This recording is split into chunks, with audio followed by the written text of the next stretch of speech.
لیکن عورت بڈھی ہو یا آدمی بڈھا ہو یا سڈا ہو، احتیاط ضروری ہے۔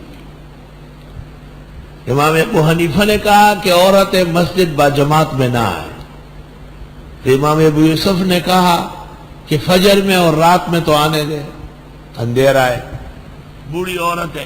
آپ نے کہا بڈھی کو کوئی بڈھا لے جائے گا۔ امام ابو یوسف نے ہنس لی، یہ بات ختم کی۔ چند دن گزرے، ایک بوڑھا ایک محلے کا، ایک بوڑھن محلے کی، دونوں غائب ہو گئے۔ راستے میں دوستانہ قائم کیا اور آہستہ آہستہ چلتے چلتے کوہ مری پہنچ گئے، ٹھنڈے ٹھنڈے ہنی مون منانے۔ امام ابو حنیفہ سے کہا حضرت اس طرح ہوا ہے۔ آپ نے فرمایا امام ابو یوسف جواب دیں گے، اور امام نے وہ تاریخی جملہ کہا لِكُلِّ سَاقِطَةٍ لَاحِقَةٌ، بوڑھی کے اٹھانے والے بھی بوڑھا آ جائے گا۔